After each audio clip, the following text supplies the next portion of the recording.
हम लोग जो कह रहे हैं और जो सामने वाला कह रहा है उसको आप जांच लीजिए। तेजस्वी जी ने कहा कि यहाँ की महिलाओं को 2500 रुपया महीना दे देंगे। अब आप लोग के सबके पास मोबाइल है, मोबाइल में कैलकुलेटर है, जरा जोड़ना शुरू कीजिए। बिहार में 6 करोड़ महिलाएं हैं। अगर बच्चियों को हटा दें तो करीब करीब 5 करोड़ महिला हुई।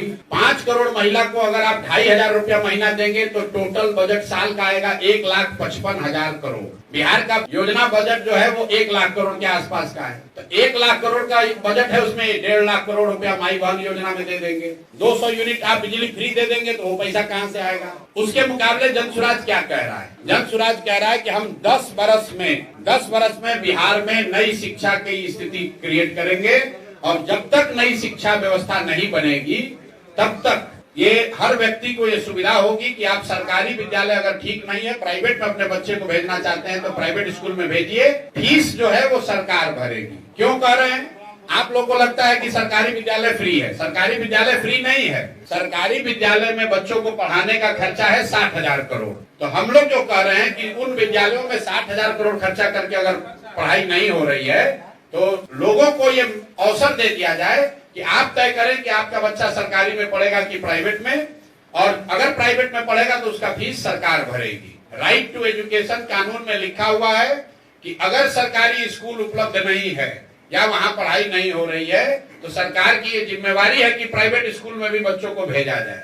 दूसरी बात हम लोग कह रहे हैं कि पलायन 1 साल में रोक देंगे। इसमें फ्री का कुछ काम नहीं है। ये कहा जा रहा है कि बिहार से जो पूंजी का पलायन हो रहा है हर साल 2.5 से 3 लाख करोड़ रुपया जो बैंक यहाँ से पैसा दूसरे राज्य में भेज रहे हैं, बिहार के लोगों का पैसा भेज रहे हैं, उस पूंजी के पलायन को रोककर बुद्धि का पलायन रोका जाएगा। और जिस दिन पूंजी और बुद्धि का पलायन रुका उस दिन श्रम का पलायन अपने आप रुक जाएगा। तीसरी बात हम लोग कह रहे हैं कि मनरेगा से किसानी को जोड़ा जाएगा। अभी मनरेगा का 60% पैसा दिल्ली में हम लोग सरेंडर कर रहे हैं। 100 रुपया बिहार को मिल सकता है तो पिछले वर्ष बिहार ने सिर्फ 39 रुपया ही लिया है। हम लोग ये कह रहे हैं कि किसानों को यहाँ पर मजदूर जो है वो मुफ्त दिया जाएगा। मनरेगा में जो काम करना चाहता है वो खेतों में काम करे, किसानों के साथ मिलकर काम करे, उससे मनरेगा का यूटिलाइजेशन बढ़ेगा, भ्रष्टाचार रुकेगा और बड़े पैमाने पर कृषक बेहतर खेती कर पाएंगे, खासकर नगदी फसलों की खेती कर पाएंगे। चौथी बात हम लोगों ने कही कि यहाँ घर घर रोजी रोजगार हो, उसके लिए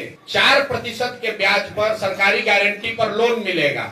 इसका टोटल खर्चा सरकार के बजट पर 5,000 से 6,000 करोड़ रुपए आएगा। बैंक से लोन लीजिएगा 10% पर, तो अगर 1 लाख करोड़ रुपया का लोगों को लोन दिलवाना है तो 4% का मतलब है 4,000 करोड़ पब्लिक देगी और 6,000 करोड़ रुपया सरकार देगी। तो 6,000 करोड़ रुपया के बजट में प्रावधान से लोगों को 1 लाख करोड़ रुपए का ऋण एडिशनल मिलने लगेगा। और अंतिम बात जो फ्री भी हम लोग कह रहे हैं, सिर्फ एक चीज वो कह रहे हैं कि 60 साल से ज्यादा उम्र के लोग जिनको अभी 400 रुपया मिल रहा है उनको हम लोग 2,000 रुपया देंगे, विधवा और दिव्यांग इंक्लूडेड, और इसका पूरा खर्चा करीब करीब 12,000 करोड़ रुपया साल का आएगा। तो जो हम लोग की जन स्वराज की पूरी योजना है इसमें बजट को देखकर सिर्फ 15 से 18,000 करोड़ रुपए ही हम लोग कह रहे हैं कि इन योजनाओं पर लोगों को पैसा देने में खर्च होगा। 80,000 करोड़ जो पैसा है उसको हम लोग चाहते हैं कि यहाँ की व्यवस्था, इंफ्रास्ट्रक्चर और बेहतर बिहार को बेहतर बनाने में खर्च हो। ऐसा नहीं कि 1 लाख करोड़ का बजट है और हम वादा कर रहे हैं 3 लाख करोड़ का। 1 लाख करोड़ का अगर बजट उपलब्ध है, क्योंकि 3 लाख करोड़ का बजट है लेकिन सरकार के पास खर्च करने के लिए 1 लाख करोड़ रुपया ही उपलब्ध है, क्योंकि 2 लाख करोड़ रुपया तो इंटरेस्ट और सैलरी वगैरह में जाता है। तो 1 लाख करोड़ की बजट में हम लोग सिर्फ 15,000 करोड़ रुपए की बात कर रहे हैं। सामने से तेजस्वी जी क्या कर रहे हैं कि 1 लाख करोड़ का बजट है, 2 लाख करोड़ रुपया वो फ्री में दे देंगे। तो आप तय कर लीजिए, बिहार की जनता तय कर लीजिए कि कौन सोच समझ कर बोल रहा है और कौन बिना जाने समझे बोल रहा है।